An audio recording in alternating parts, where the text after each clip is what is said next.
What is up, everybody? Welcome back to Ark Ether Rewards Part 2. Take effing 26, I swear, every single time I try to get through the second recording. Oh, something happens. Something happens, it just shuts all my stuff down. And it's fine because I'm still reviewing this product. So I did go through, mess with a bunch of settings, and hopefully we can get through it. So this is the Ark that we left off on, right? I'm just going to kind of go through it quickly because as I go up this list, the arks are slightly reduced in power. We're starting to look at some of the older arks that have been around since the game launched, and therefore the Ark Ether rewards for these arks are just not going to be as potent, okay? And here's our first example, the Sea King armor, okay?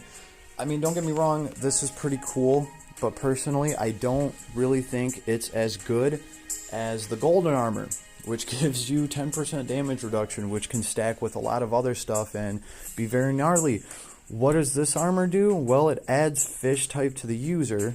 It gives you 25 attribute resistance, 15 of it being fire, 10 of it being ice, but it also gives you minus 10 to your thunder attribute resistance because fish do not like being struck with lightning, and it's going to give you a stun weakness because when lightning strikes a fish, apparently they get stunned. Other than that, the stats are decent on this, you know, but it's not anything I would put my ether orbs into because, well, there's just better stuff to spend those on, like the golden armor. Now, that's just my opinion. You will eventually, I mean, I got this thing at, 30% already. You will eventually just get this thing after you pull enough dupes of it, and I would just hold out, personally me. Now, the one thing that we do kind of have to talk about that's coming up is we're going to start actually looking at staffs, right? We already covered this Tristram gun. I just had somebody mention in the other video that they think the gun's broken right now because they were testing it and it didn't work out. I'm going to have to get my hands on this thing and see. Maybe it is broken right now. I'm not sure, but I do know that I've actually used this thing in the past to defeat a boss that had 200 resistance to everything. Now, maybe since then there's been a hiccup. It doesn't work right. I don't know. Yeah, so we're going to have to find out. I'm 30% away from getting this thing, and I will have it soon, and I'll keep you guys updated. The final oath. This is just a skip. This was a terrible character. I did a video on Maddie, and it's called Don't Break the Bank for This Tank, and I did that like well over a year ago. If you guys want to know about Maddie and her arc, check that out. But she's really not bringing anything to the table. This is pretty much a spear just for her because it's given some intelligence. It's got 155 strength, earth attack, damage plus 20%. That's awesome. If we had somebody that actually wanted to use an earth spear and got some bonuses for it, maybe I'm not thinking of anyone off the top of my head, because perfectly honest with you guys, the trade on it, 20% more damage to earth attacks, that is pretty damn good. Too bad the only character that can use this thing is just kind of a waste of a character, in my opinion so far. So do not put anything into this. Matter of fact, I got this thing at 20%. Every time I pull a dupe of this thing, it's a kick in the nuts. So just FYI. Great Temple Maja, we do need to talk about this. I'm going to talk a little bit fast because it's already my 5th time covering this. The Maja Wand. This is a good wand. My suggestion for any player is to have at least one good staff for your mage. Pick the mage that you're going to use. Figure out what kind of mage it's going to be. Is it going to be a crit mage? Because then you might want to go for Heaven's Cry, which increases your crit damage, and it doesn't matter which element that you're using that with. It's going to increase the crit damage as long as it's a crit with the spell. So that highly favors crit-based mages, especially Lily, because she gets twice as many hits with her spell, and she gets a damage penalty. But if you build her up to be a crit mage, when she does get those crits and she gets the extra damage from them, she's going to go up to damage cap, and then you're going to get twice as many hits, and a lot of them are going to be damage cap if you can get her crit high enough. So that's just personally me. Now, as far as a second staff for Lily, this would be awesome because my Lily is going to want to do light damage. I just think, obviously, she just does more with light damage because that is her bread and butter. Her highest tier spell is actually a light spell. So this is going to give light magic attack 30% more damage. So all of your light spells, 30% more damage, right? And if you have the other staff with this, the Far Cry, then your crits are going to do even more, and you're going to get 30%, and it's just crazy all around. But most people don't have the pleasure of just having Maja staff and the Apocalypse staff together. So, hey, figure out which mage you're running. If it's a light mage, hey, if you're using Christmas Theria, this is probably what you're going to want. I do remember the whole Christmas Theria thing when she came out. This was the staff that just put her over the top because of all the light magic attack bonus damage that she has in her kit already. When you add all of that to the light magic attack bonus damage that you get from Maja's Wand, it just takes it over the top to another level, and that is why she was the creme de creme for light damage for a super long time. And with her current upgrades, I'm sure she's pretty much still up there. I just personally think that you were better off pulling the new healer Theria than, saintly Theria, especially if you already have Lily. But these wands are important, right? Figure out which one is going to work better for the mage that you want. And if you need help, hey, just leave me a comment. Let me know. I'll help you figure it out. Which mage are you running? Which one are you building? And which one of these you should probably spend your orbs on if you're going to spend orbs on getting them an awesome staff. So, covering that very quickly. So, there's Maja's. Foreign Land Magnolia. Man, that just always kills me. Foreign Land Magrona. Okay, alright. This is one of those arcs that's here to teach you skills. This has Sharp Eyes, Stone Slayer, Fast Crit, very good stuff, especially for its time. But if we look at the actual Arc Ether reward, okay, I cannot, what is that? Kikumachi Noji? To me, like, at a quick glance, it looks like a Tamagotchi, but it starts with Kikuyochi. You know what? Yeah, we're not even going to play that damn game. What does this thing do? Well, it is a starter weapon. It is a 6-star starter weapon. This weapon has been around since the game launched, or fairly close to it. I do believe this was Shin's Arc. I could be wrong about that, but it's a 171 strength non-attribute sword with the trait of first hit of regular attacks deal plus 50% more damage. Oh man, 50% is a lot. Too bad it's regular attacks. To my knowledge, this just means your basic attack. Your first basic attack's gonna, if I'm wrong about that, somebody please let me know. If you can actually get a 50% damage bonus to any of your skills, like your S1 through your S3, then this would be worth a little bit more. But right now, I gotta say, do not put any orbs in that. You will get copies of this thing along the way, right? When the time is right, you will just have this thing. I would not actually invest any orbs into it. In fact, you're probably going to be better off just using the skills off of this thing to teach the people. Sharp Eyes and Stone Slayer, Fast Crit, Illusion, Aim Vitals. These are all good things, and that's really the main reason that we have this arc, not the Arc Ether reward on it. Now, that's just my opinion. Let's see. We have, Dark Sickle Marius. Unless you want this for Reaper Melza, like I said, I would not put anything in this. This actually doesn't even have a trait on it. It's just a 200, 199 attack Dark Axe. That's it. There's no trait. It doesn't do anything special. This dropped with Reaper Melza, so this was like, I don't know, the third or fourth arc introduced to the game. It looks pretty cool. Yeah, I would not put anything into that unless you're really, really trying to build Reaper Melza. She's fallen off quite a bit since she was like one of the first 3 characters we've ever gotten introduced in this game. I wouldn't worry about that so much, right? March of the Saints, though, this is a little bit different. We're actually going to talk about this one. March of the Saints is going to give you the Godly Staff Apocalypse. And yes, that is gnarly, okay? 71 strength, 200, and very nice, 25 MP, mind 120, and it's going to give you light element. Crits will occur when using healing magic. To my knowledge, this is one of the only ways to get criticals to occur when using healing magic. What does this mean?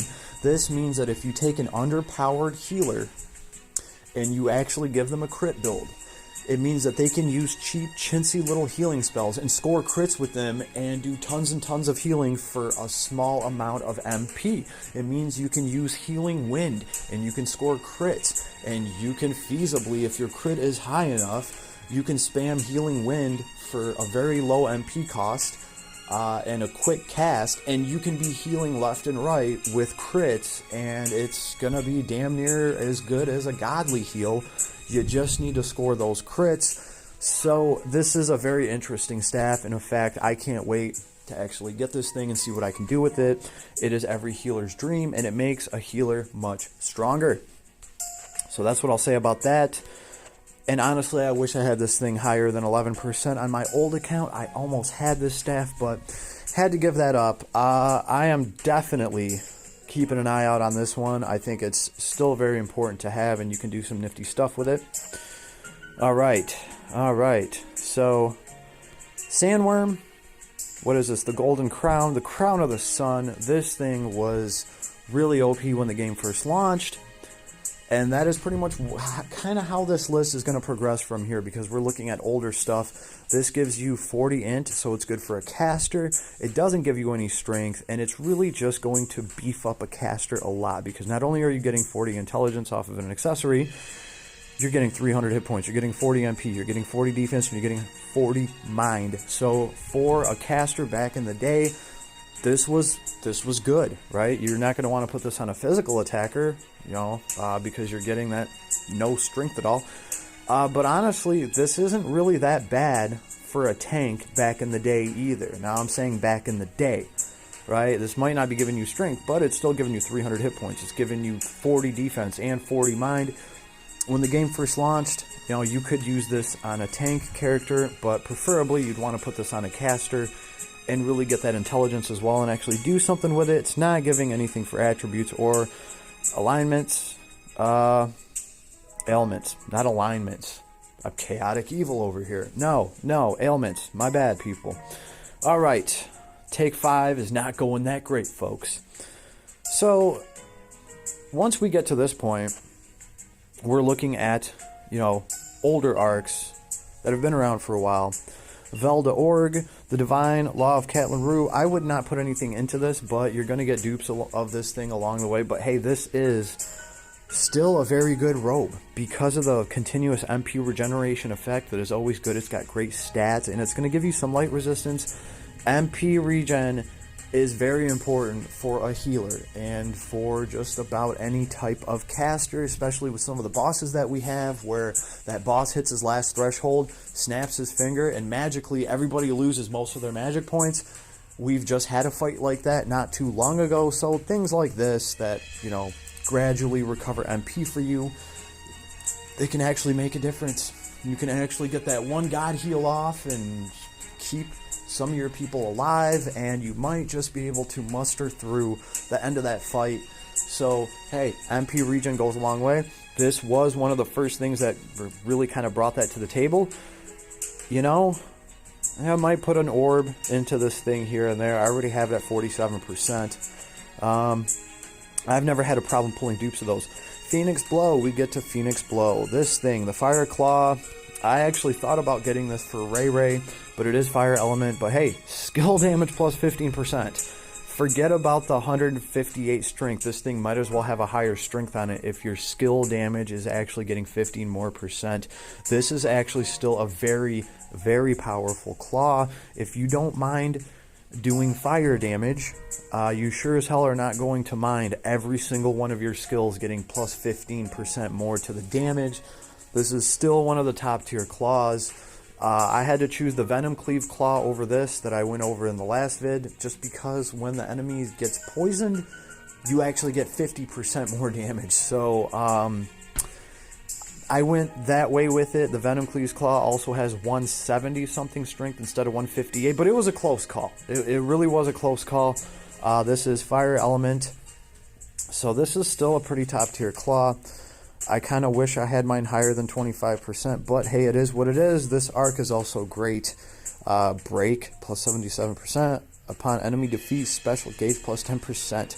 So, there's our boy Zox right there fighting Ifrit or something. I don't know, but definitely not a bad claw right there. Let's see, what do we have next? Dragon Treasure. Dragon Treasure. Yeah, I can't even see that. This thing actually does kind of have an interesting little dragon treasure. I can see why the dragon was protecting this thing. It's giving you hit points, it's giving you strength 45, and it's giving you intelligence, a little bit of intelligence too. Typically people wanted this thing for the 45 strength. It's giving you some fire attribute by 10 and 5 ice attribute, and other than that, that's all you're getting. This is still a 6-star item. You know, this isn't bad for an attacker. You're still getting 45 strength, hit points 200 off of an accessory. It's not the best in the world now. Considering too that this is giving you intelligence, typically you're either going to want strength or intelligence. You're not going to care about having both of them together. So this is just kind of like, it's alright by today's standards. It's not the most amazing thing in the world. Do not put your orbs into it. Right, but that was our first way of getting Dragon Slayer. We have the Sky Ship over here. This thing's at 30%. The Magic Lapis Rifle. The Magic Rifle Lapsus. When using attacks of an attribute, an enemy is weak against, damage plus 10%, and this has no attribute. Yeah, that 10% more damage, that's pretty cool. It's really not anything top tier anymore, because it's got 143 strength. So, it is what it is. Another one of these things that I would just kind of wait. Mine's at 30% already just from pulling silly dupes of it. Oh, did we get it? Did we get it? Are we getting shards of... Oh, man. That was...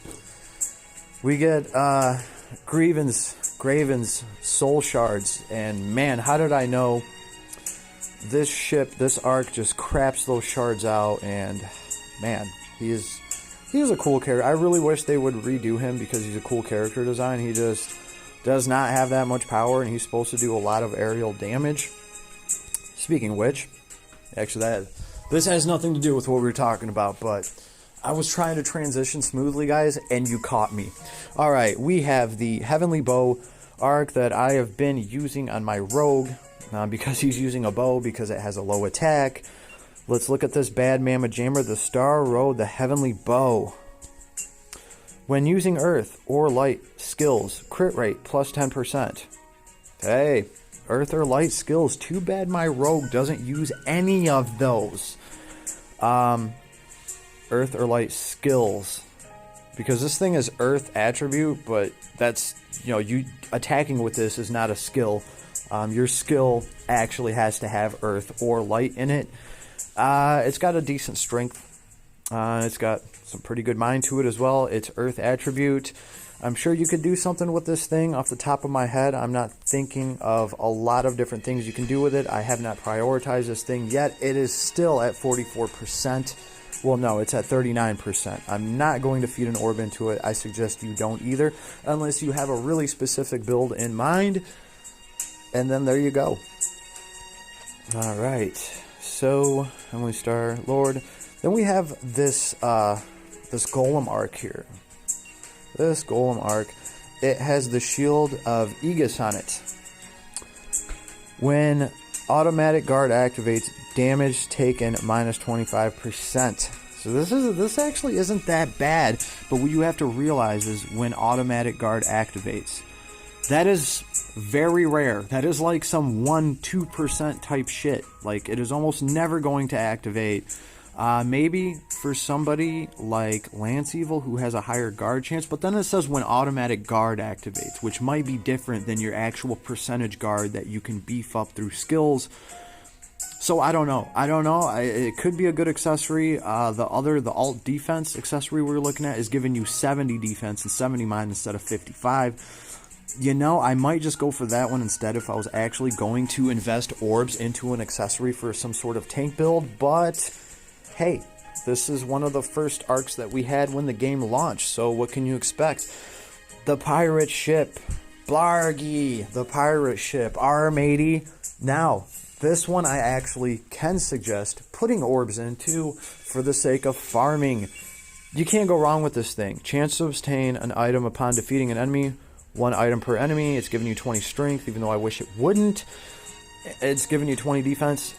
Yes, you know, if you want to be a better farmer, this thing is definitely worth it. It's going to help you get more items. I did have this on my old account. I don't have it now. Am I going to put orbs into it? I would if I didn't have 3 freaking rogues already. I have every single rogue.